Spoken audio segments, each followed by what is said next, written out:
Ini kalau misalnya barang-barang ini semua dijual ya, kayaknya kebeli deh berapa rumah ya.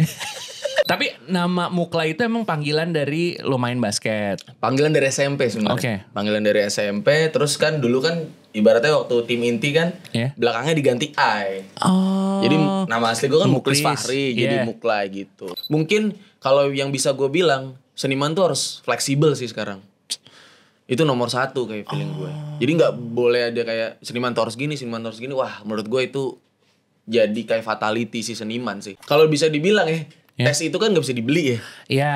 Gitu. Orang boleh lu punya skill bagus, cuman kalau tes lu enggak, ya percuma menurut gue di situ. Gue bisa simpulin berarti yang penting lo senang dulu. Iya, gitu itu ya? nomor satu. Iya.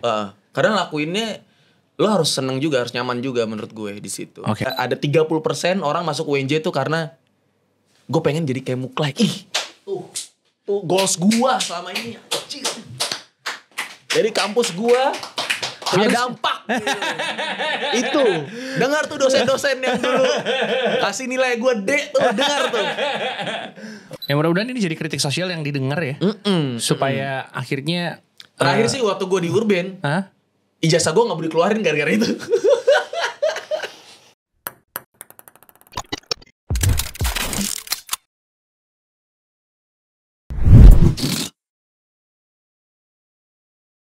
Radio Halayak bersama Reza Al-Qadri. Kali ini kita udah siap pengen ngobrol-ngobrol barengan sama Abang Muklai.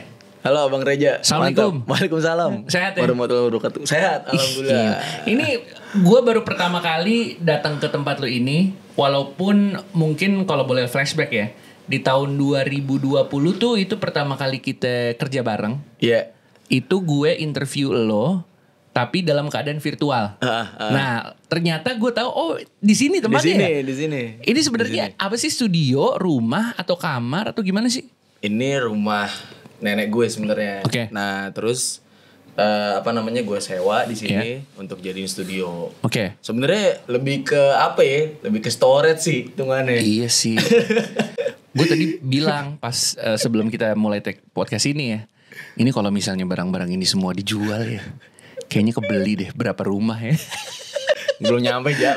Apa ini motor tiba-tiba kok studio ada bukan motor? resin. Anjir. Resin. Ya, bukan motor. Ini karya siapa ya? Seniman ya, namanya siapa ya? Ya gitu dah. Terus gue nih pakai 2021 kalau nggak salah. 2022 kalau nggak salah. 2022. Itu ya? juga kalau nggak salah ya, gue juga lupa. Lo juga lupa. Adalah orang yang gue sering lihat karyanya di mana-mana. Kolaborasi dengan brand, media, kolaborasi dengan ini New Era. Dan gue ketika datang ke sini kayak gue ngeliat sebenarnya kayak archive lu juga ya. Iya. Iya ya. Tapi sebenarnya lu bermulai dari apa sih? Graffiti artis dulu kah? Apa emang udah seniman, suka gambar atau gimana sih? Kayaknya emang dari street art sih ya. Oke. Nomor satu itu kayaknya. Yang mungkin yang nginspirasi gue, yang pasti dulu gue ngelihat Bujangan Urban sama Darbots tuh kayak di jalan. Terus kayak gue berpikir kayaknya seru ya kalau misalnya karya kita bisa dilihat orang secara maksudnya nggak harus mikir lah gitu, nggak kayak di galeri gitu. Kalau kita datang ke galeri kan kayak maksud karyanya apa ya, cuman kayak kalau di jalanan kan lo dituntut untuk cepet, bikin karyanya juga harus cepet gitu sih. Itu yang pertama kali gue tertarik sih di situ. Jadi kayak street art ya. Street art. Dimulainya dari kapan ketertarikan itu? SMA kayaknya. SMA. Iya. Jadi SMA suka SMA bombing dulu, zaman budut, boy-doet gitu. Iya. Dari situ aja. Karya bombing pertama lo? Karya bombing pertama gue sebenarnya dari Tangerang, karena gue dulu tinggalnya di Tangerang. Oh gitu. Suburban dulu. Jadi gue tinggal di Tangerang, sekolah gue di Jakarta. Jadi tiap hari ketika gue kayak naik motor dari Jakarta ke Tangerang tuh biasanya gue bombing segala macam gitulah. Gambarnya apa waktu itu? Dulu cuman tagging doang ya. Nama tagging nama gue juga. Dari dulu tuh udah Muklai, dari dulu tuh Muklai. Iya. Nama basket Abbas. Yoi. Pas banget kita ada bola basket. Lagi bukan show kayak gitu. Itu dia. Dari situ. Tapi nama Muklai itu emang panggilan dari lo main basket. Panggilan dari SMP sebenarnya. Oke. Panggilan dari SMP. Terus kan dulu kan ibaratnya waktu tim inti kan belakangnya diganti I. Jadi nama asli gue kan Muklis Fahri, jadi Muklai gitu. Terus teman-teman gue pada main ke rumah gue, ikut-ikutan nyokap gue manggil Muklai, udah deh. Gitu, ceritanya gitu, bukan nama-nama keren sebenarnya. Akhirnya jadi nama yang orang lebih kenalnya ya Muklai. Iya, gitu. Sebenarnya gue pengen Fahri sih, biar kayak ayat-ayat cinta kan. Berarti ada keinginan untuk Enggak deh, gue Muklai. Kalau Fahri jadi Fahrai. Kurang. Itu kurang. Kalau Muklai cocok. Lo akhirnya memikirkan itu, akhirnya jadi branding lo? Iya, gue baru sadar akan branding kayaknya waktu pas gue udah mulai berkarya deh. Kayaknya di situ sih, waktu pas gue kuliah tuh. Pertama kali gue berkarya. Ada apa itu? Usir dulu ada. Ada bakso Malang. Ini esensinya Jakarta tuh begini. Gitu, emang harus gitu. Iya benar. Emang harus gitu. Kayak nggak bisa tuh silent karena emang kota yang bising, kota yang bergeraknya cepat gitu ya di tengah kesibukan lo. Alasannya mana? Ya namanya juga. Iya. Udah lama gitu. Oke. Nah, lu sendiri sekarang nih kita take ini di tahun 2025. Kegiatan lo lagi ngapain aja nih? Tidur. Bangun, ngopi. Gambar udah gitu doang. Udah financial freedom ya. Gambarnya enggak dong, Ja. Gambarnya enggak. Masih kerja gitu. Masih kerja. Tapi waktu senggang hobi-hobi lu, soalnya gue lihat di sini lu koleksi vinil, lu koleksi action figure, sneakers, topi, otomotif. Waktu senggang lu isi ngapain berarti? Terlalu banyak hobi sih gue kayaknya semua. Terlalu banyak hobi. Enggak, karena kan gue percaya ya kalau kita main itu dengan pemikiran yang berbeda, menurut gue itu bisa jadi sumber inspirasi bagi gue. Jadi kayak misalnya nih, menurut gue pandangannya salah sih. Kayak misalnya lu bekerja di bidang seni, tapi lu main sama anak seni juga. Jadi ya pikiran lu di situ-situ aja. Jadi bakal lu terlalu dalam untuk kayak mikirin seni apa segala macam. Justru gue nggak mau gitu. Justru kayak gue, karena gue banyak hobi, banyak POV juga dari orang-orang untuk karya gue gitu. Gue mau flashback dikit ya. Lo pertama kali punya pameran tahun berapa sih? Pertama kali gue punya pameran group show itu 2010. Waktu gue pertama kali kuliah tuh. Itu lo memberanikan untuk menunjukkan karya lo dalam pameran? Lukisan itu. Dalam lukisan. Itu karena apa? Nah itu waktu itu gue belum tahu sih kenapa gue waktu itu pameran sebenarnya. Jadi kayak ya coba aja gitu. Tadinya coba aja gitu. Cuman lama-kelamaan ternyata pameran itu kan sebenarnya kalau bagi gue bukan sarana untuk gue mencari mencari materi lah hitungannya. Untuk gue showing teknik gue, ego gue 100% ada di karya. Kayak gitu. Kalau misalnya collabs kan sebenarnya kita berhubungan sama dua variabel lah gitu. Jadi gue sama brand lain gitu. Jadi kayaknya ego gue tuh mesti gue turunin 50% gitu. Jadi yang bener-bener 100% tuh yaitu ketika gue pameran. Kayak gitu. Terus sekarang kita taruh di 2025. Ada pameran nasional atau internasional yang menarik perhatian lo gak sekarang? Kebetulan 2 minggu lagi ini tayang kapan sih? Dalam waktu dekat. Pokoknya di tahun tergantung malas sama enggak editornya. Pokoknya tahun 2025 ini. Sebenarnya gue bakal pameran di akhir Juli nanti di 25 Hours Hotel di Asta. Oh, yang Asta. Iya, di Asta. Jadi gue diminta untuk showcasing beberapa karya gue yang ada di situ gitu. Terus juga tahun ini gue pengen rilis IP baru gue yang namanya Jabrik. Sebagai toys nantinya di GCAF. Nanti. Jadi special release aja gitu. Ada event. First come first serve aja, Pak. Iya, Pak. First come first serve aja hitungannya itu. Di situ sih. Soalnya kan gue lihat beberapa kali lu buka pameran di luar negeri Jepang, juga. Jepang salah satunya. Jepang 5 kali. Udah 5 kali. Akhirnya gue sempat ngelewatin space yang salah satunya lu pernah pameran. YOD Gallery. Iya, kayak. Lah ini tempatnya Muklai nih. Iya, cuma gue datang pas bukan pas tanggalnya. Pas tanggal itu, iya waktu itu ya. Iya situ. Udah kebetulan gue udah kerja sama mungkin udah 2 tahun lah sama galeri itu gitu. Kayak lumayan banyak info lah gitu. Kayak misalnya ternyata kalau pameran di Jepang tuh posisi galeri itu juga menentukan karya laku apa enggak sebenarnya di situ. Gitu? Iya. Jadi waktu gue pameran tunggal pertama kali itu karya gue kan abis tuh. Cuman enggak semua kolektornya itu dari si galeri itu. Jadi justru dari orang lewat segala macam. Jadi bener-bener orang suka, orang beli. Gitu. Itu yang malah yang gue senengin sih gitu. Jadi nggak kayak gue pengen beli ini tapi ini karyanya naik gak ya harganya, nggak begitu gitu. Tapi emang di awal juga lo nggak terlalu memikirkan soal materi. Enggak. Emang biar gue jalan-jalan ada maksudnya aja gitu. Iya sih. Tapi kan nggak memungkiri ya kan, uang tiket kan ada.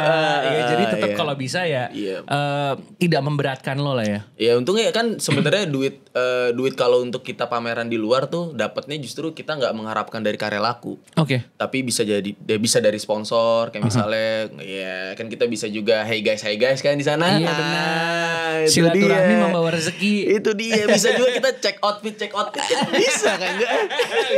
bisa dengan sepatunya. Itu dia. Dengan outfitnya. Itu dia. Bisa dari situ bisa. Jajannya dari situ, tiketnya mungkin dari brand lain gitu bisa.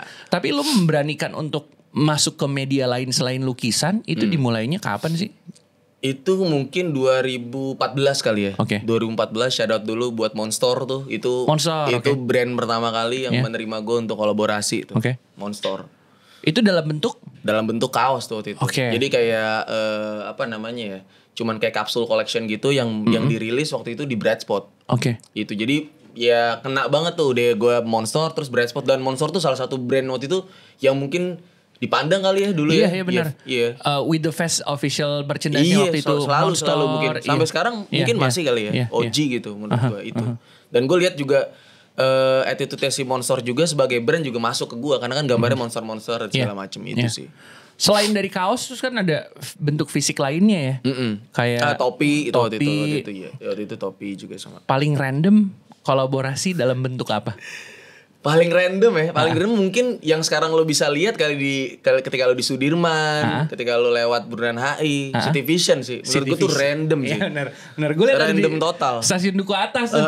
Itu random total dan akhirnya mungkin jadi menginspirasi beberapa billboard juga untuk melakukan kolaborasi sama brand, sama seniman gitu. Gue juga jadi kayak wah ternyata ada yang X ini juga anak X ini. Jadi kayak gue ngerasa lumayan jadi jadi pionir di situ gitu. Karena kan itu diputar setiap hari ya gitu.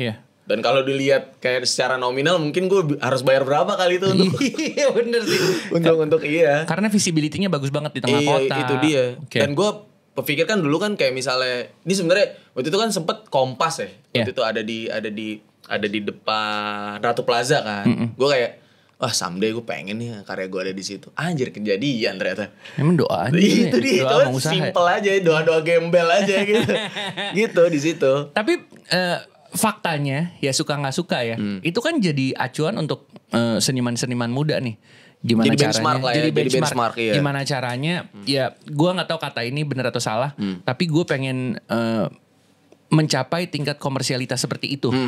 Nah lo ngelihat itu berat apa enggak? Karena anak-anak muda akan menjadikan lo acuan gimana caranya biar bisa cepet komersil kayak gini.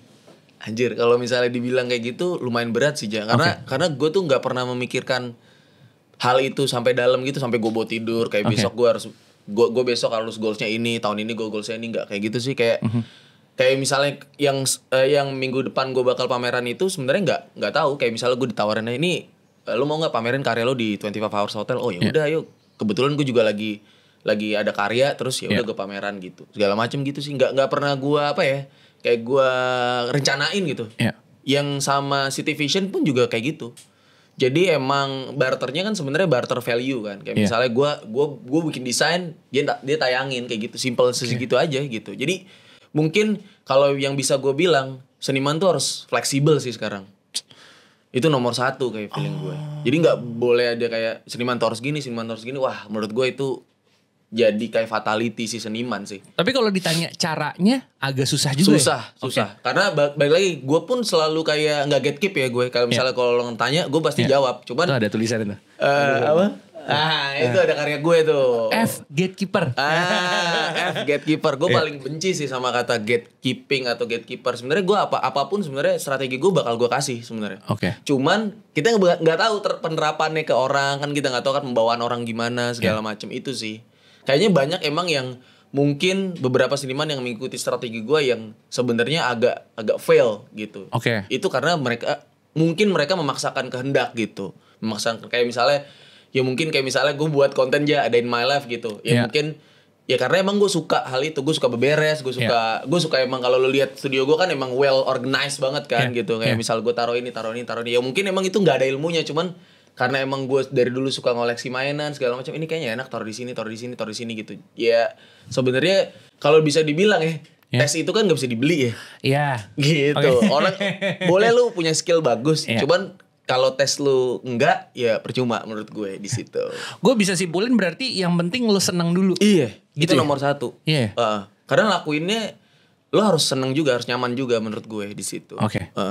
Lo seneng nggak sama industri di mana lo berkembang sekarang? Enggak seneng? Enggak sama sekali. Perkembangannya gimana 5-10 tahun ke depan? Karena kan lo konsisten ada di industri ini gitu. Itu aja sih kayak feeling gue. Iya. Itu aja. Menurut gue itu aja karena ya di galeri orang itu aja. Terus juga yang maksudnya karya naik itu aja. Makanya gue lebih ngebanting setir ke industri lain sebenarnya di situ. Karena kalau misalnya gue ada di industri itu terus gak bakal berkembang gue. Di situ sih sebenarnya. Tapi mungkin itu alasan lo akhirnya tetap konsisten gitu atau gimana? Bisa dibilang kayak gitu. Karena gue kayak mencari jalan baru aja gitu. Kayak menurut gue nih si Jakarta ini kayak game open world bagi gue. Jadi ya jalanin aja udah. Kayak misalnya gue kesini kayak GTA aja udah. Kemana gitu. Banyak side questnya. Banyak side questnya benar. Tapi kan kalau misalnya side quest itu kan butuh energi ya. Banget. Dengar sponsor ya maksudnya. Ini bukan sponsor, tapi ini adalah kunci lo katanya. Oke, apa tuh? Salah satu kunci untuk lo tuh bisa konsisten adalah punya fondasi yang mapan, yaitu adalah ketoprak. Kenapa ketoprak sih? Lo dari ketoprak kan? Lo dari ketoprak gak? Doyan. Nih. Ini dia nih. BTW ini bukan ketoprak sob. Gado-gado. Ini gado-gado lebih tepat. Kok salah ya? Oke, kita ulang. Gado-gado. Salah ya Raja, salah ya. Gak kelihatan. Aja. Kenapa gado-gado sih? Gue sebenarnya kan Betawi totok ya. Lu Betawi totok. Ini sebenarnya rumah nenek gue dari zaman gue TK di sini. Dan nyokap bokap gue pun juga Betawi. Gitu. Jadi sarapannya gado-gado.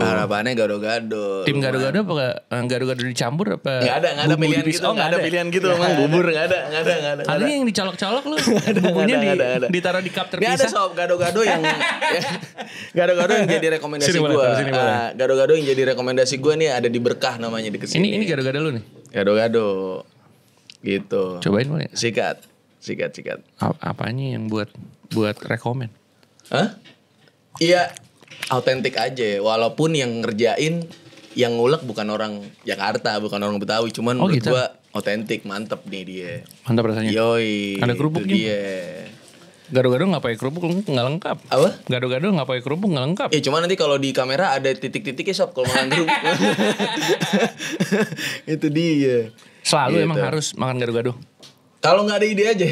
Masa sih? Kalau lagi nggak ada ide, pasti gua top one di pala gue pasti gado-gado. Top one di pala gue gitu. Jadi kayak misalnya malas nih nggak makan apa ya hari ini ya, kayak jalan ke warteg malas, ya udah gue GoFood gado-gado.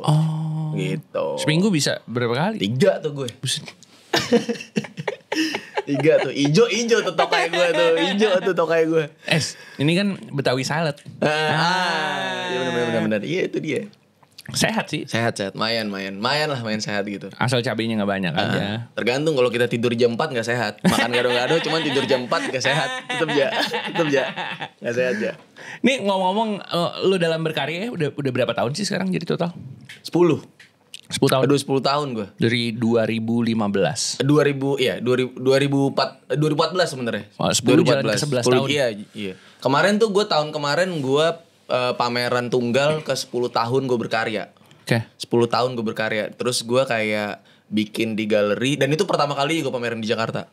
Pertama kalinya gue bikin show tunggal di Jakarta. Terus gue minta tolong Nino kan. Gue bilang dulu gue harus beberapa kali orang ditanya kenapa lu bisa sampai saat ini, gue masih harus bilang shout out buat Rayasta Nino sih sampai sekarang menurut gue.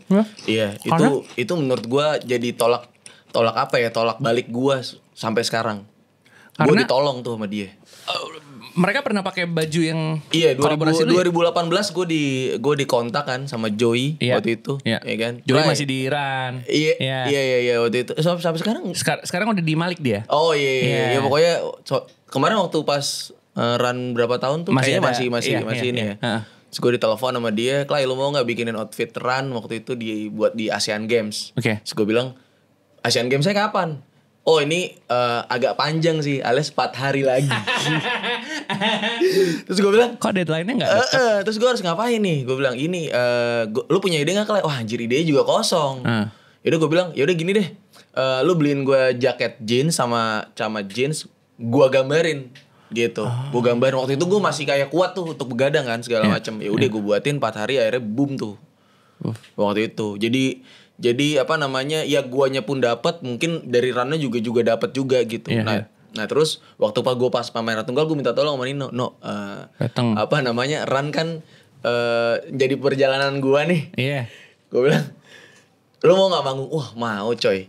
Itu gue di situ nangis ya anjir, sumpah. Bawain berapa lagu ya? Iya, itu dia nangis. Abis itu jadi dia dari mana kalau nggak salah konser 1, dia mau ke konser yang terakhir, dia sempetin tuh ke pameran gue. Dia kayak, wah gila sih, mantep, Jos, thank you. Terima kasih banyak, Ray Asanino. Thank you Vino juga. Gila itu tuh. Tapi sampai sekarang lu masih nemuin tantangan yang sama nggak dalam berkarya? Nah itu sebenarnya aja kayak gue berpikir kalau misalnya gue pengen lebih lagi, kayaknya udah stop deh gue kayak gitu. Jadi gue cuman kayak mempertahankan aja sekarang gitu. Oh jadi udah tinggal konsistensi dari apa yang udah lu menurut gali gue dari itu sih. Jadi kayak nggak awal-awal karir. Kalau misalnya menurut gue City Vision, yang gue kolaborasi sama City Vision sih udah meleduk sih bagi gue gitu. Karena balik lagi ya karya gue, maksud gue nggak berkarya pun sehari, orang juga udah bisa lihat karya gue setiap hari gitu. Dan itu juga maksudnya exposure secara gue sama City Vision ini juga dapat. Jadi kayak ya mungkin gue kan ada ide pengen emang pindah ya ke negeri Sakura memang. Pengen banget, memang gue lagi ngupayain. Cuman karena gue ada istri sama anak, jadinya kan itu yang bikin gue susah. Cuman mungkin kalau gue masih sendiri, mungkin besok juga gue udah pindah kali gitu. Udah bisa karena itu masalahnya. Jadi kayak Bang Panji yang pindah ke New York untuk mengejar karir. Itu inspirasi gue. Lu pengen kayak gitu tapi ke Jepang. Iya. Cuman ternyata lebih susah dan lebih murah. Itu coy, gila coy, mahal banget gila. Udah coba kan, lu tinggal berapa lama di sana? Udah. Maksud gue kalau misalnya gue, ya kan setahun bisa pameran 3 kali lah ya, 3 kali bolak-balik segala macem gitu. Jadi gue pengen kayak coba mungkin stay dulu setahun atau 2 tahun kayak gitu, cobain gitu. Apakah gue kuat dengan pajaknya, kita nggak tahu gitu. Iya lagi, hal-hal itu mesti lu pikirin lagi. Mesti gue pikirin soalnya. Karena kan gue harus bikin rekening sana segala macam gitu. Ya lu udah gak mikirin hal-hal yang kayak gue mau bikin apa lagi gitu ya. Tapi yang lu pikirin adalah gimana caranya maintain apa yang udah lu punya. Kalau gue itu sih. Tapi dibawa, ya kita boleh bilang ke kanvas yang lebih besar. Yaitu di negara lain. Tapi kalau gue boleh flashback dikit ya. Tadi lu udah cerita soal run. Tapi sebelum itu ya, mungkin bisa diceritain gak sih fase yang paling ngebentuk karakter lo sebagai seorang seniman? Nongkrong kali ya? Emang dari fase nongkrong. Berarti itu dimulainya sebelum lo berkarya? Atau gimana? Setelah sih sebenarnya. Setelah. Kan gue juga sebenarnya agak males ya kalau misalnya dibilang suruh nongkrong segala macam. Apalagi kalau misalnya kita nongkrong yang balik lagi yang gak ngomongin hobi itu, gue biasanya agak effort tuh untuk gue jalan segala macem gitu. Kalau hobi mah ya udah jam 6 gue suruh Sound Mori, ayo aja gitu. Karena kan emang kesukaan gue gitu. Itu sih emang dari nongkrong kayaknya. Balik lagi. Jadi ya fase komunitas itu akan selalu ada di lo gitu ya. Iya. Tuh menurut gue bakal jadi apa ya? Salah satu yang gue pegang sih sampai sekarang. Berarti belum kelar dong ya? Karena nongkrong dan silaturahmi tidak akan pernah selesai. Iya itu dia. Masih gue jaga sih sampai sekarang gitu. Maksudnya kayak misalnya sesibuk-sibuk apapun gue pasti gue kayak nyamperin, kayak misalnya besok kan ada local fest tuh pasti ya udah gue datang aja gitu, datang segala macem gitu. Intinya itu ya. Iya. Karena dari komunitas, dari kenal sama orang, akhirnya ngebuka peluang baru. Iya itu dia sih. Tapi kalau lu ke Jepang lu akan mulai dari nol loh. Justru malah kayak gue gak nongkrong kali itu. Karena bisa bahasa Jepang. Itu dia. Bisa bismillah. 2 tahun lah gue belajar. Nah berarti kan harus belajar dari nol lagi. Tapi gue ngerasain sih, kayak misalnya gue ngerasain bahwa ketika gue di Jepang dan gue berpameran dan gue ngejalin kayak misalnya pertemanan di sana, ada yang ada yang dapat kayak keuntungannya itu waktu kemarin kan si Jikaf mau ngundang salah satu seniman kan namanya Yamepi kalau misalnya itu lumayan oke lah dia di sana bener-bener kalau gue bilang ya dia pop icon juga tuh dia pop icon umurnya masih muda terus dia bikin majalah dia bikin culture di sana di Harajuku dia culture banget sebenarnya dia model segala macem. Nah gue kenal sama dia gue kenal sama manajernya. Terus yang pihak Jikaf nggak bisa untuk ngubungin akhirnya gue yang ngubungin. Karena gue kenal dia gitu. Lu mau diundang gak di Jakarta apa nih segala macam. Gue yang nego gitu. Baru gue sampein ke Jikaf. Berarti kan ada untungnya juga ketika gue pameran di sana gitu. Bukan cuman finansial gitu. Iya. Situ sih sebenarnya. Ada yang menguntungkannya untuk orang lainnya. Iya. Terus juga bawa teman gue juga waktu itu beberapa teman gue buat pameran di galeri gue. Gitu. Jadi gue bener-bener ngasih juga ruang ke orang lain. Jadi nggak semuanya gua. Soal lo gitu. Nggak semuanya soal gue. Jadi gue berpikir kayak kalau gue buka ruang baru pasti bisa bermanfaat buat orang lain. Itu sih sebenarnya. Visual kita udah tahu lo adalah seorang yang top lah di Indonesia nih. Tapi di luar itu makanan Bang. Iyalah. Tapi di luar itu Bang, kita mesti ngomongin soal pendidikan hal yang lain nih. Ya lo sekarang mesti mikirin bisnisnya juga. Lo mesti mikirin banyak hal lain. Lo sebenarnya belajar juga gak sih soal itu? Dikit-dikit lah ya. Dikit-dikit Learning by doing. Learning by doing sama gue nanya-nanya sih sebenarnya. Kalau misalnya gue ngelihat dari sisi bisnis ya, yang mungkin oke banget di Indonesia menurut gue masih Thai Laut sih. Itu nomor 1 menurut gue. Top line nomor 1 udah itu. Menurut gue tuh dia udah nggak bakal mokat lah, bagus banget dia, udah. Gitu. Comic strip gitu kan ya? Iya, itu dia makanya. Dan memanfaatkan sosial media juga ya. Slide komik. Iya, IP juga kan dia IP-nya kuat juga kan itu dia di situ sih sebenarnya. Itu harus belajar banyak tuh sama Haji tuh sebenarnya. Kalau lo sendiri keputusan bisnis yang menurut lo ini tepat lagi gue lakuin? Tepat gue lakuin ya. E-collab sih menurut gue.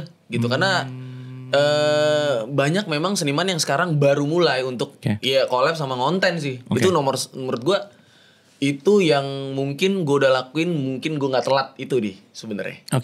Gitu. Jadi emang apa yang gue suka emang gue lakuin dari dulu gitu. Kalau sekarang orang mungkin seniman baru mulai video segala macam ya mungkin gue udah mulai dari zaman gue punya Instagram kali ya. Gitu. Jadi ya mungkin gue nggak terlalu berat untuk gue mulai gitu. Untuk gue mempertahankan. Lu baru basah gue udah nyelam.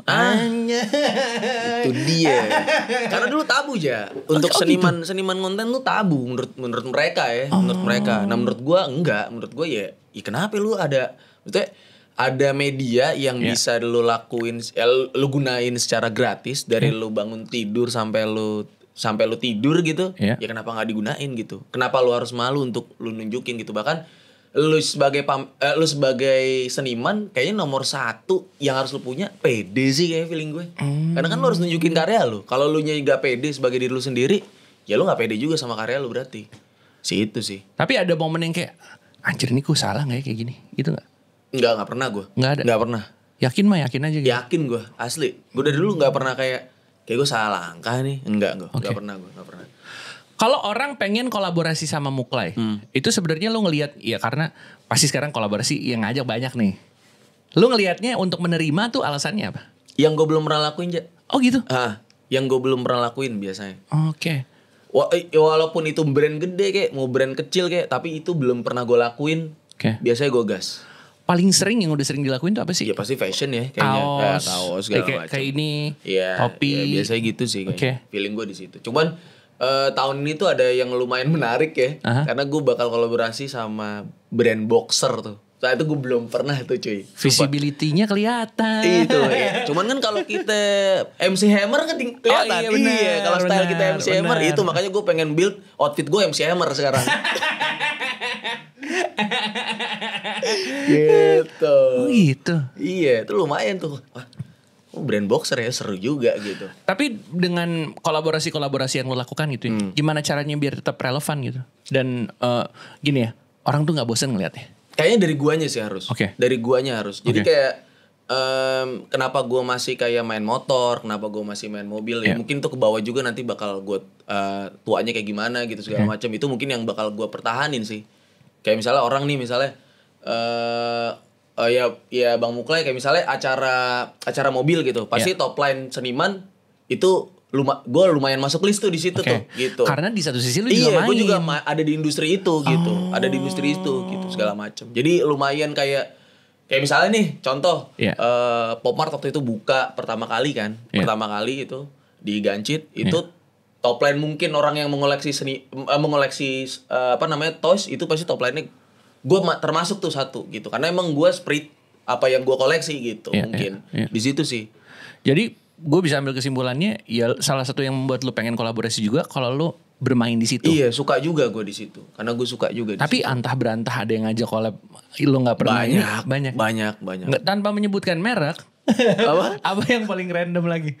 Kan boxer iya udah. Ada sih, cuman gua nggak anti banget sama ini sih sebenarnya.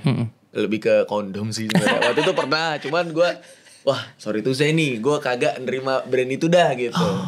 Kayak gitu. Bentuk packagingnya apa pas karet? Nah, kalau karet lebih hilang aja. Lebih ke hilang kalau sablon plastisolnya agak bukan sablon bin yang buat kurang suka gue gitu. Tapi kalau sablon bin mungkin bisa tuh. Kuat tuh dia. Kan dipikirin sampai teknis. Iya itu. Itu tuh aneh. Kalau BM lu sendiri belum kesampaian tuh collab dalam bentuk apa? BM gue anjir gue suka sama satu brand sebenarnya, salah satu brand mobil. Boleh sebut nggak apa-apa? Honda sih. Gue pengen banget, gue nggak tahu kenapa. Gue kayak ya maksudnya itu kan top line mobil favorit gue ya gitu. Ya kalau orang bilang ya agama mukanya apa sih Honda gitu misalnya. Itu gue belum pernah gue sama sekali kerja sama Honda. Kompetitornya pernah. Cuma Honda nggak pernah. Itu dia sebenarnya di situ sih. Gue kayak pengen aja gitu. Ya kan tujuan dari pertanyaan ini kan untuk memancing juga ya. Memancing emosi. Itu sebenarnya di situ. Nih tapi mainan lo kan banyak banget ini ya. Enggak lah. Lo pernah ngitung nggak total ada berapa mainan? Nggak pernah gue. Nggak pernah. Di atas 1.000 ada nggak ya koleksi lo ya? Kalau sama yang blend kecil-kecil ada. Sama yang kecil-kecil gitu. Emang nih Pop Mart nih anjir lah, di sini lah kampret gitu. Belum nanya sneakers. Nggak, kalau itu udah enggak gue. Udah enggak? Jujur udah enggak gue. Udah enggak? Gue ya sedikasihnya aja kalau gue sekarang. Tapi gue sekarang masih spending untuk beli sneakers tapi yang mungkin yang brand-brand Jepang lah. Gitu yang brand-brand Jepang kayak Mihara, Yasuhiro gitu-gitu yang mungkin yang apa namanya? Sepatu meleleh. Iya, sepatu benyek, orang bilang sepatu benyek gitu, sepatu benyek gitu sih. Iya. Sekarang kayak gitu sih. Kalau sneakers. Cuman maksudnya culture-nya masih ngikutin gue. Iya, maksudnya kayak kan beririsan juga ya? Iya, misalnya New Balance rilis apa, Nike rilis apa, gue masih ngikutin. Fans juga rilis apa gitu gue. Apa gitu. Karena lo suka sama hal-hal itu jadi ngebuat itu tuh kayak relate sama karya-karya lo? Iya, bisa. Karena emang kan gue kan kalau dilihat karya-karya gue, apalagi sekarang gue rilis si IP ini yang Jabrik ini, kelihatan gak sih itu? Itu ya.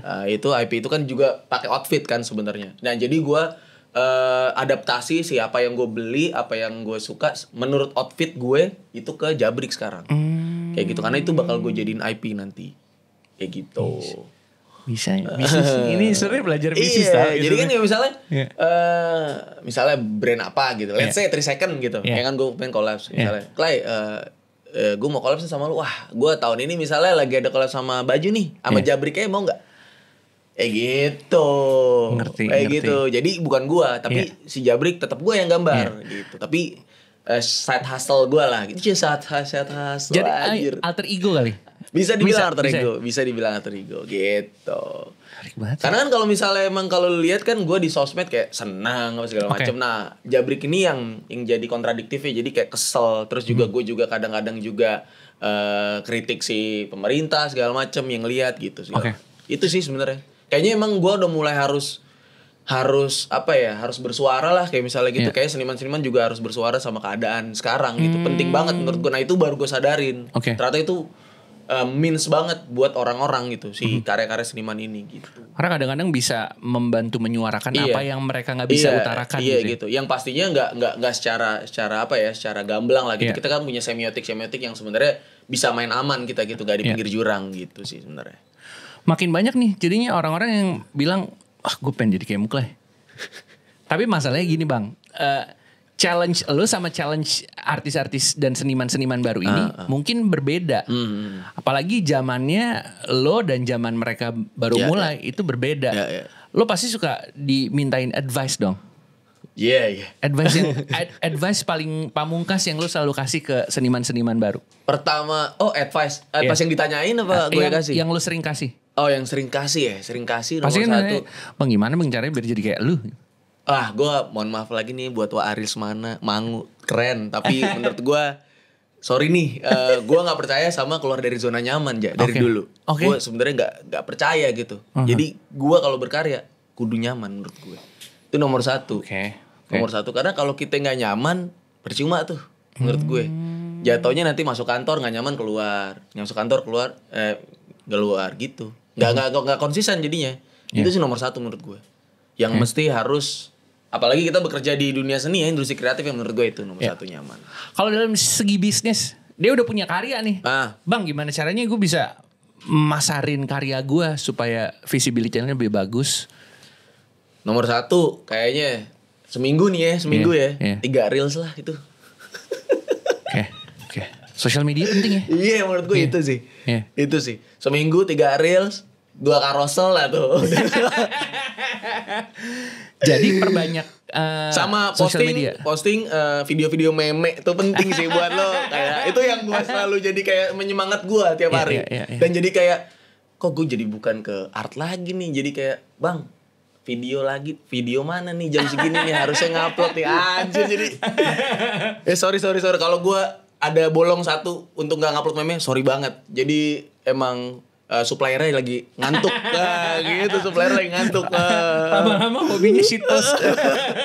Kayak gitu. Cuman lihat dulu kalau mau ngupload shitpost, takutnya ada judul-judul itu yang benar. Aduh, kurang tuh menurut gue tuh. Padahal menurut gue, wah kontennya bagus nih, cuman ada judul, nggak jadi deh gitu. Jangan judi. Dan jangan beli karya bajakan. Dan jangan lupa beribadah. Gitu. Begitu aja. Tapi lu bosen gak sih ngasih nasihat ke anak-anak muda? Bosen karena batu gitu. Batu asli. Batu beneran dah. Asli. Ada beberapa yang kayak misalnya gua kasih masukan tuh segala macem. Iya malas lagi akhirnya. Malas lagi. Ya itu ada lingkungan circle gue lah gitu, bisa dilihat gitu. Jadi dulu gue juga ada beberapa tim gue di sini yang memang udah karya udah dibeli gitu segala macam. Udah mantap sebenarnya. Cuman nggak konsis. Jadi ya udah. Gitu, emang nomor satu emang harus nyaman sama konsisten nomor satu. Tapi lu dulu pernah ada di titik itu juga? Ngerasa ada. Males? Pasti. Sekarang pun gue lagi di rasa-rasa males nih gue deh anjir. Gue lagi di titik males sebenarnya. Terus ngatasinnya gimana? Biarin aja ntar juga. Gue biarin kalau gue. Kalau gue lemesin aja udah. Kayaknya memang udah harus kayak ya udah kontemplasi dulu segala macam gitu-gitu. Coba nyari hobi yang lain dulu. Nggak dulu deh. Nggak dulu ya gitu. Oke. Ini dari tadi pertanyaan dari timnya Red Media nih. Abis ini kita punya pertanyaan dari teman-teman yang udah ngefollow Red Media. Kita kasih question box-nya. Ini kita take out dulu ya sih. Iya, nggak apa-apa. Gado-gado yang gue bilang. Semutin kan nih. Gado-gado yang gue bilang ketoprak. Pertanyaan dari beberapa teman-teman Radio Khalayak. Dari HS.mamonto. Bang mau tanya, tapi baterai mau hub? Titik. Itu sebenarnya sama kayak ada di videonya zamannya yang DP sama itu. Kan hub. Itu dia mungkin maksudnya itu. Itu maksudnya. Iya kan? Maksudnya hap-hap lalu ditangkap kan? Iya itu kan. Hap-hap itu maksudnya. Lebih kelep sih itu ya. Iya. Lebih kelep itu. Ini lebih serius nih pertanyaan dari Pauzanis. Tips buat pemula yang udah jago gambar, pengen jadi visual artist yang kliennya banyak. Mau lu banyak mau. Gak apa. Susah menurut gue. Susah karena balik lagi pikiran dia udah klien. Salah menurut gue. Pikirannya udah klien soalnya. Harusnya pikirannya apa? Pikirannya seneng aja dulu. Karena lu klien itu adalah raja terakhir menurut gue. Ketika lu gak seneng, lu direvisi, males. Pasti lu gak bakal menerima lagi kerjaan itu gitu. Males lah gue, mendingan gue berkarya lukisan dibanding gue kerjain punya klien terus gue direvisi. Iya sih. Kayak gitu. Kalau gue malah demen gue direvisi. Masa? Malah demen gue. Jadi gue muter otak kan. Jadi gue muter otak gitu. Jadi itu kebiasaan gue sebenarnya. Lu kalau misalnya sebuah brand, lu brief aja gue sedetail mungkin menurut gue. Oh, lu malah suka? Malah suka gue. Jadi kalau commission gue pengennya justru malah emang gambar yang biasa nggak gue gambar.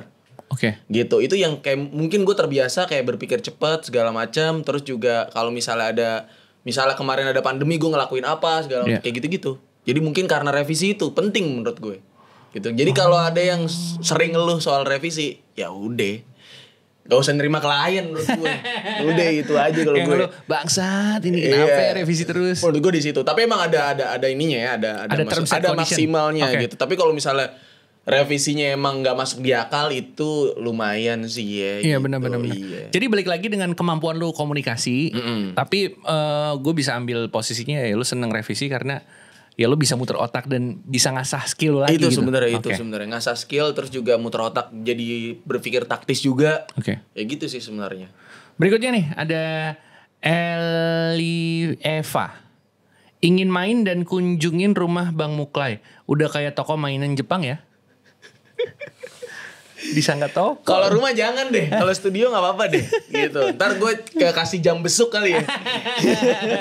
Gue kasih jam besuk kali ya. Bisa jadi museum nah ini. Mini apa ya? Mini showroom. Iya showroom. Iya bisa. AHM. Tiketingnya 5.000 aja. Dalam waktu 15 menit 3 kali foto. Ya tapi emang itu sih kenapa gue milih itu di di Jakarta Timur ya. Karena emang gue punya waktu untuk kayak sendiri segala macam gitu. Coba kalau gue di Jaksel mungkin yang main banyak diganggu. Iya. Terus pun kalau misalnya ada teman gue ngirimin you are invited kan nggak enak kalau kita ada di Jaksel. Iya benar. Studio deket nih. Kenapa nggak datang gitu. Kalau ini studio kan Romangun. Studio kan jauh gitu. Lagi pembangunan LRT. Iya, nanti deh kalau LRT udah jadi baru gue bisa cepet tinggal jalan kaki itu sebenernya. Enak juga ada alasan itu. Jadi emang kenapa di Romangun ya nggak mesti harus Jaksel, kenapa harus Jaksel gitu kalau menurut gue. Antitesis kenapa harus Jaksel? Jakarta Timur juga keren kan? Jakarta Timur juga ada toko loh. Ada. Juga ada toko dine in, selalu tahu. Toko dine in ada di Rawasari. Jadi itu rame, toko dine in Rawasari rame tuh. Terus juga di Jaktim deket rumah gue nih tokonya belakangnya itu didesain sama Dendi Darman. Tuh, asal lu tahu tuh. Tuh Jaktim bro. Jadi yang nyampe itu nggak cuma Jaksel. Proud bro, Jaktim bro. Itu namanya. Boleh. Itu. Nih ada akunnya susah dibaca. Rinselsrah. Awal terbentuknya Muklai gimana tuh? Kan nyokap gue nih. Iya. Lagi di kamar. Iya. Itu nanya awal terbentuknya di manusia. Iya apa ya. Dari dulu emang sebenarnya kenapa gue suka gambar. Dulu bokap gue suka kayak dulu kan gue lumayan gak dibeliin apa-apa gitu. Kayak misalnya susah lah untuk gue minta apa segala macem gitu. Terus gue pengen minta komik waktu itu Dragon Ball. Dragon Ball Z. waktu itu juga Z ya. Terus ya gak dibeliin lah intinya gitu. Nah terus akhirnya bokap gue gambarin tuh si Dragon Ball itu. Tapi dulu kan emang gak ada internet ya. Iya. Jadi cuman foto. Waktu itu foto di bokap gue foto di Gramet terus diikutin sama dia pakai kamera waktu itu. Jadi emang iya awal mulanya emang dari meniru dulunya aja. Oke. Ya, tapi dari bokap gue justru malah di situ. Jadi gue kayak wah gue suka nih gambar segala macam gitu. Awalnya di situ. Jatuh cintanya gitu. Iya awalnya juga dari Dragon Ball pastinya. Itu nomor 1 tuh. Kakarot. Bezita. Saja namek. Itu dia. Itu. Nih ada Syaza. Tips biar nggak males gambar. Wah udah parah sih ini menurut gue. Psikologisnya udah parah menurut gue. Gambar seru bro, gila. Seru banget. Tapi kalau misalnya kita gak ribet untuk mikir sebenarnya gitu. Karena sekarang kan di seni rupa kayak misalnya lo harus mikirin dulu nih konsepnya sebelum lo gambar. Jadi kalau lo mulai gambar dulu baru konsep, itu menurut mereka adalah fatalism.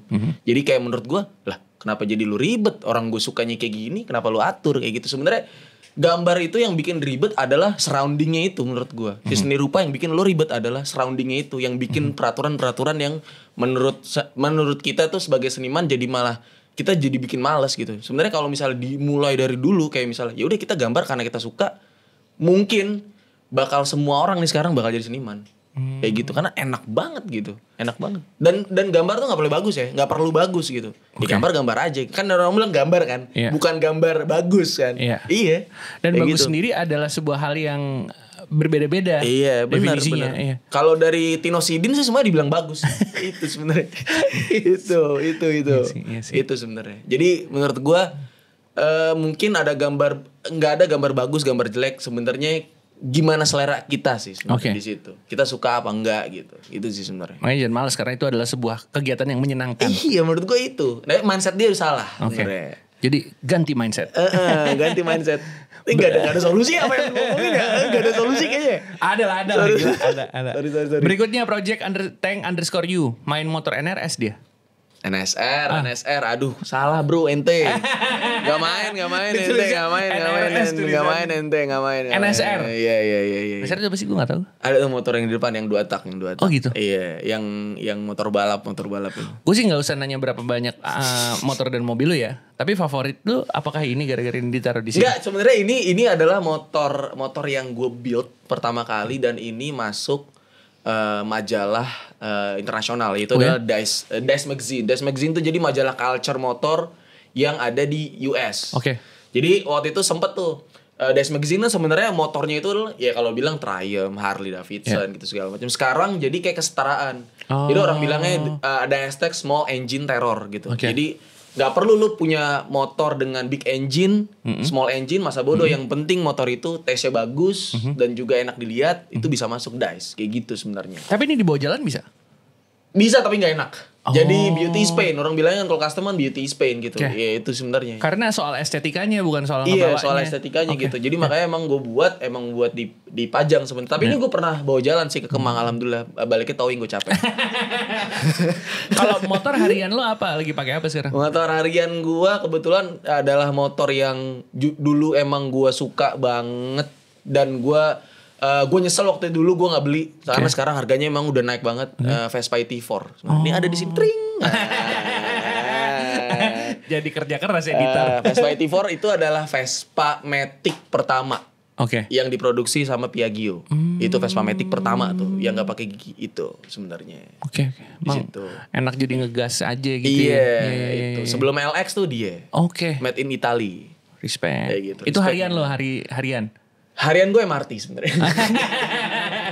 Tapi kalau disuruh motor itu. Iya, sebenarnya itu. Yang harian gue tetap MRT sebenarnya. Gue taruh mobil gue di Fatmawati, gue kesini pakai MRT terus nambung busway. Masih umum. Enak. Ketemu nggak Bang Mukla ya? Itu Gak perlu sih pakai masker. Gak perlu. Tapi ada aja tuh dari belakang foto. Ada tuh ternyata Bang Muklai masih naik umum lah. Emang kenapa ya anjir ya? Emang kenapa ya? Manusia. Iya, terus fotonya dari belakang gitu ya. Orang mah nyapa aja. Iya, itu dia ngapain foto dari belakang tuh kocak sih anjir. Menurut gue kocak sih.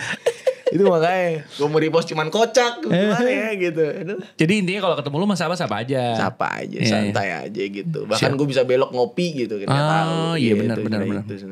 Ada lagi Dead.Fakur. Bagaimana cara mendapatkan style ilustrasi dan audiens di medsos? Ada gue bilang. Itu sebenarnya. Jadi menurut gue penting sih sama kita ngelihat wave apa yang terjadi hari ini tuh menurut gue penting tuh. Jadi emang sebenarnya dari following lu dulu nih. Jadi nggak semua following lu harus kayak media-media yang menurut lu kayak culture segala macam. Gue kadang-kadang suka follow media-media politik gitu yang sebenarnya bisa jadi inspirasi. Iya, inspirasi obat juga bagi gue untuk. Nah kalau gue sekarang gue berkarya itu harus marah aja. Gue harus marah sebenarnya. Gitu. Jadi si Jabrik, karena gue emang lagi naikin si Jabrik ini, emang Jabrik tuh full of emotion kan sebenarnya. Kalau misalnya gue ada di lukisannya nggak. Sekarang gue timbulkan nggak lukisan-lukisan yang rapih kayak gini sekarang. Jadi lukisan yang bener-bener kayak berantakan, yang lebih jujur, garisnya segala macam. Dan itu perlu banget emosi, dan itu ketika gue pakai spray pen itu perlu kayak pressure emosi, tahan emosi itu penting banget. Jadi emang harus itu gue kalau misalnya mau lukis. Akhir-akhir ini lagi marah sama pemerintah enggak juga dari sih. Burkina Faso ya kan. Itu dia sebenarnya itu sih sebenarnya seru. Okay. Seru sih sebenarnya. Ya tetaplah bikin masalah lah biar gua ada karyanya. Nih ada B_jok, emang agak lain sih bapak-bapak ini. Ini mah bukannya tapi komentar ya. Iya bisa dibilang gitulah ya. Terima kasih ya. Berikutnya ada Payon Goren. Gimana cara Muklai bisa konsisten dengan art style-nya? Ini tadi udah lumayan ditanyain juga sih ya. Udah lumayan ditanyain. Sebenarnya itu sih kayak menjaga reference tuh nomor 1. Oke, Sebenarnya dari dulu tuh sebenarnya karya gue tuh berubah aja. Karya gue berubah sebenarnya dari dulu. Kalau dilihat dari tahun 2014 sampai sekarang karya gue berubah banget. Oke. Cuman mungkin karena emang referensi gue jadi semakin banyak, semakin kaya, ya udah. Jadi mungkin kelihatannya mungkin sama gitu, tapi sebenarnya berubah seiring berjalannya waktu berubah gitu. Dengan referensi baru segala macam. Terus hobi-hobi baru juga Oke. gitu sebenarnya. Nih ngomongin soal hobi lu nih, Bismoko Ginta. Kalau ada satu kendaraan yang sekarang lo punya dan harus dijual, mana yang lo jual duluan? Yang bakal gue jual duluan nih. Iya. Kayaknya. Karena kemungkinan dia akan beli. Kayaknya ada gue punya Honda. Iya, punya Honda. Ini mobil apa motor nih? Bebas. Kalau motor mungkin gue bakal jual NSR sih kayaknya. Oke. Pengen gue jual. Jadi sekalian gue iklanin aja kali ya sekarang. Langsung cek ranjang kuning. Nggak ada. Itu NSR gue pengen jual sih karena mungkin gue udah puas makanya. Itu NSR gue pengen jual. Irit kagak sih? Irit.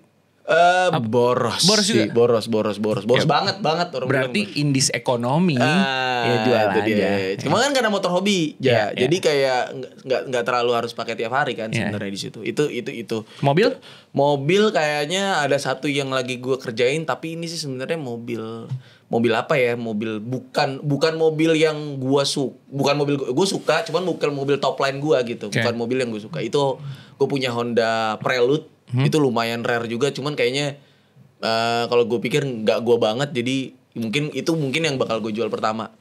Gitu. Kalau gue pengen jual, cuman sekarang nggak. Gitu. Gambarnya ini ya, itu dia. Ada tuh editor ya. Gitu. Berikutnya ada mau yang itu dong pas keluar swirl gitu. Gitu. Jadi nggak animationnya nggak. Ya, maksudnya yang CapCut kan banyak kan. Boleh. Iya. Sekalian di belakang kita ikan hiu. Gitu. Nih ada @man, gue nggak tahu sih ini bakal dipotong apa enggak, tapi kita bacain aja ya. Man_onwheel23. Apa bener bang sakit kulit bohongan? Bisa dibilang sih kayaknya bohongan sih ya hitungannya. Lemesnya soalnya gak natural lemesnya. Itu dia, lemesnya gak natural. Coba Pak, aduh kurang Pak lemesnya Pak. Coba yang lemes beneran. Kalau ada kesempatan bikin karya di IKN apa mau? Jujur udah ada yang WA sih. Udah? Iya. Di Tugu Lorem Ipsum. Udah ada yang WA. Jadi waktu pas itu juga pun waktu pas pemilihan 3-3-nya WA untuk buat kostum. Aneh kagak. Enggak. Mohon maaf Pak, bukannya nggak sayang ya. Iya. Gitu, cuman bukan pilihan saya gitu. Iya sih, itu sih sebenarnya. Tapi mungkin anaknya iya. Oh. Anaknya dari satu paslon. Nah, tapi karena gue respect sama dia itu sebenarnya. Gak usah sebut siapa ya. Gak usah sebut tapi Pak tahu pasti. Iya. Pak Tommy Soeharto? Bukan. Ya bisa dibilang gitu. Jauh tuh ya. Berikutnya Mepol. First time merintis jadi seniman, ngapain tuh sampai Jabrik banyak dikenal? Anjir juga first time merintis ya. Lebih jungkir balik kayaknya, bukan merintis kali ya. Iya. Jungkir balik gue karena emang gue bukan dari universitas yang mungkin settle untuk dibilang menciptakan seniman kali ya. Karena gue juga kuliah di UNJ nih di sini yang sebenarnya jadi guru. Jadi gue bener-bener kalau gue bilang jungkir balik karena balik lagi waktu itu UNJ itu di underestimate sama dunia seni sebenarnya di situ. Jadi terus waktu itu gue sempat menang juga di Indonesian Art Award baru ada yang lihat di orang situ. Baru orang mulai nengok. Ya gue sekarang gini aja deh, gue udah mulai pede bahwa ada 30% orang masuk UNJ itu karena gue pengen jadi kayak Muklai. Tuh goals gue selama ini. Jadi kampus gue punya dampak itu. Dengar tuh dosen-dosen yang dulu kasih nilai gue D tuh, dengar tuh. Untuk Pak Burhan ada. Harusnya lu ngasih gue royalti bro. Tapi dibalik itu adalah satu inspirasi dari Muklai berarti ya. Bisa, dia cuma bilang kayak gitu doang gitu. Yeah. Jadi kayak gue dulu emang ya orang bilangnya problem child lah ya, karena ya gue bandel nih. Iya, sering mural di mana-mana. Apalagi dulu kan anggapannya tagging tuh, bombing tuh jadi. Iya. Sebenarnya ya karya itu kan sebenarnya karya seni itu kan berkembang aja ya. Cuman pola pikir si tim pengajar aja yang di situ-situ aja menurut gue. Jadi makanya dia bilang mural mah cuma nyoret-nyoret doang segala macam di situ. Banyak sih sebenarnya. Gitu. Cuman gue udah mulai apa namanya? Udah mulai menurut gue ini ya udah pas ada di kelas gue masuk tuh karena bab itu. Karena alasannya itu. Respect. Gitu. Mayan lah ya. Mayan ya. Ada dampaknya gue ya. Ada lah, gila. Terakhir sebelum kita sudahi obrolan kita ke depannya, apakah lo akan menjadi salah satu pengajar yang merubah stigma itu? Jujur ya gue pengen. Gak digaji pun gue pengen sebenarnya. Gak digaji gue pengen. Cuman gue gak suka politik yang di dalamnya. Gue dulu juga ngajar sebenarnya. Gue ngajar di SMA kan. Ya gue gak suka aja. Kayak guru seni rupa tuh sekarang masih dianggap bukan penting bagi pendidikan di Indonesia menurut gue di situ. Menurut pelajarannya juga pasti kan dianggap gak penting juga dong gitu. Nah gue pengen kayak menormalisasi justru malah kalau misalnya orang gak suka sama matematika segala macam, lu bisa dialihin sebenarnya di seni rupa gitu. Gak semuanya kan orang suka matematika sebenarnya. Gak semua orang suka fisika gitu. Tapi ketika ada seni rupa, itu bisa jadi justru malah dia 100% ada di situ gitu. Itu malah bagus menurut gue. Ya yang pasti gurunya juga harus bagus ada di situ gitu. Dan juga punya pengalaman-pengalaman yang menurut gue bisa dibagikan ke orang. Yang bisa mendampingi. Yang bisa mendampingi. Gak cuman SMA bikin stick es krim jadi rumah. Itu menurut gue udah enggak bro. Udah enggak. Tolonglah gitu. Silabus itu diganti tuh kayak gitu tuh. Bikin rumah pakai stick es krim enggak banget. Karya seni kok gitu terus. Iya enggak. Maksud gue motorik itu kan perkembangan ya. Kayak misalnya sekarang sekolah Kristen aja tuh sekarang udah bisa gambar jago-jago banget menurut gue. Ya kenapa nggak bisa dimasukin kurikulum yang seperti itu gitu. Itu sebenarnya. Jadi dari kurikulum pun udah salah, gurunya pun banyak yang emang nggak berpengalaman juga menurut gue di situ. Ini udah makin marah nih. Itu sebenarnya. Itu kritik sosial bro. Kritik sosial itu sebenarnya. Mau gue aja, tapi gue disuruh ngajar di universitas gue mau banget sebenarnya. Mau banget. Mungkin goals terakhir sebelum menyudahi kehidupan itu ya, memberikan sesuatu yang lebih ke bisa bilang gitu, bisa dibilang gitu. Cuman ya nggak bisa jadi rutinitas sih sebenarnya. Ya kayak misalnya lu seneng kan, kayak misalnya anjir dosen gue ke kampus pakai Harley misalnya gitu. Iya. Kan jarang ya ada yang begitu kan. Gue dulu nggak pernah semes itu sama dosen kan. Kita tertarik untuk belajar karena orangnya mungkin enak untuk dilihat, terus pembawaannya juga enak, terus mungkin orang dibilangnya culture atau gimana, anjir. Kan seneng ya kalau misalnya kayak gue diajarin misalnya sama Darbots misalnya gitu. Gue anjir, gue datang nih ke launching launching Bapak Darbots nih lagi collab sama ini misalnya. Itu seneng kayak gitu ya. Itu harus sih sebenarnya kayak gitu. Ada rasa bangganya di situ. Penting menurut gue. Juga dosen yang nggak mengetahui soal teori doang, tapi juga skenanya gimana? Iya, skenanya gimana? Culture-nya gimana? Okay. Terus tapi sekarang udah banyak yang seperti itu. Gue juga banyak berdiskusi sama temen gue yang mungkin ya bukan dosen Jakarta, cuman banyak emang yang udah pemain gitu di situ. Ya menurut gue udah mulai kayak gue beli satu mobil itu juga dia dosen juga di UMN dan juga pelaku juga gitu. Jadi menurut gue udah banyak sekarang yang melakukan hal itu. Jadi dosen dia juga pelaku di industri itu. Menarik menurut gue di situ. Ya mudah-mudahan ini jadi kritik sosial yang didengar ya. Supaya akhirnya terakhir sih waktu gue di Urban, ijazah gue gak boleh keluarin gara-gara itu. Terakhir waktu itu gara-gara lu kok bingung. Ijazah gue gak dikeluarin tuh gara-gara gue dosen gue nonton podcast itu tuh. Gila. Saking besar impact ya. Itu makanya. Ya gue salah juga sih waktu itu kan gue sadar. Karena di podcastnya minumnya air putih. Iya itu dia. Ini air putih guys. Air putih ya guys. Terakhir, Muklai ingin dikenang sebagai seorang yang titik. Gua sebagai apa ya, visual artist kayaknya oke sih sebenarnya gitu. Ya seniman sebenarnya itu adalah salah satu kata yang punya banyak makna sih sebenarnya seniman itu menurut visual artist itu seniman berarti? Seniman deh gue, nggak apa-apa deh, bodo amat lah gue. Nice. Iya itu.